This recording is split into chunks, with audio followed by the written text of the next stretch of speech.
Olá, eu sou o Daniel e eu e o meu grupo vamos tratar sobre o que é a ciência. Olhando para o dicionário, então, nós temos algumas definições do que é a ciência,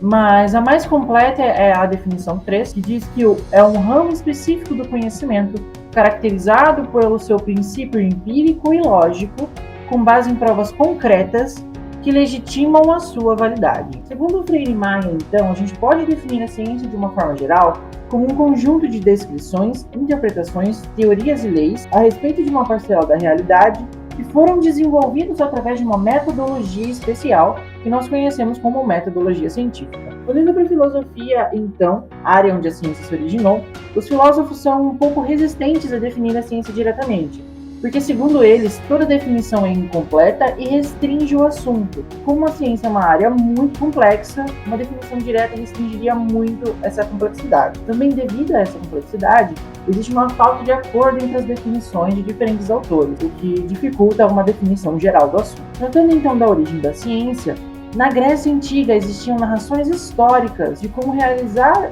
os afazeres daquela sociedade, como caça, colheita e construções. E era possível observar que todos esses atos requeriam técnicas, e sem essas técnicas não era possível realizar essas ações corretamente.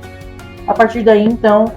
alguns estudiosos passaram a se dedicar a observar a natureza e compreender como os fenômenos aconteciam através dessa observação. O primeiro grupo de filósofos que vai por essa via são os pré-socráticos, que rompem com as explicações míticas da mitologia grega e passam a se basear nessa observação da realidade, como, por exemplo, Arquimedes com o princípio de Arquimedes. A partir daí, então, a ciência vai evoluindo ao longo das eras. Na Idade Média, nós temos a definição da ciência moderna, em que o método científico começa a ser mais bem articulado e também entram instrumentos técnicos que vão dar precisão a essas análises da realidade. E abaixo nós temos o exemplo de alguns cientistas dessa Idade Média, dessa ciência moderna, que Nicolau Copérnico com a teoria heliocêntrica, Galileu Galilei com o desenvolvimento do telescópio e Isaac Newton com as leis de Newton de gravitação universal. Bom, falando um pouco sobre a evolução da ciência, as investigações empíricas se iniciaram há muito tempo, desde a Antiguidade Clássica na Grécia, com pensadores como Tales de Mileto e Aristóteles, e era uma ciência puramente especulativa. Na Mesopotâmia Antiga, tem-se registros do uso da matemática a partir de cálculos numéricos, e na Babilônia, várias anotações foram feitas em tábuas de argila, sobre o movimento dos planetas, as estrelas e a Lua. Já na Idade Média, surgiram as primeiras universidades que se espalharam na Europa durante o século XIII, e a filosofia escolástica foi muito importante durante esse período para o avanço da ciência. Já no período do Renascimento, renovou-se o interesse pela investigação da natureza, e foi aí que Galileu Galilei fundou a ciência moderna, e muitas coisas do jeito que a gente ainda conhece como hoje, como o método científico e a autonomia da pesquisa científica.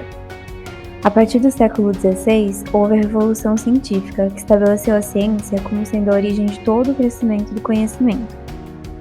E a racionalidade da ciência moderna foi que traçou caminhos para o que a gente conhece hoje como a ciência do século XX e XXI, possuindo uma interpretação da natureza que valoriza a probabilidade, a incerteza e os processos na física moderna, como, por exemplo, a teoria da relatividade do Albert Einstein e a física quântica. Falando das áreas atuais da ciência, a gente tem muitas áreas, como as ciências exatas da Terra, que falam do cálculo e lógico, visando resolver problemas, as ciências biológicas, que estudam a vida em diversas escalas, as engenharias, que utilizam os recursos naturais para criar, construir e conceber novas ferramentas, as ciências da saúde, que também estudam a vida, mas são focadas em doenças e buscam pelo bem-estar, as ciências agrárias, que buscam melhorar a produtividade, o uso e a preservação dos recursos naturais,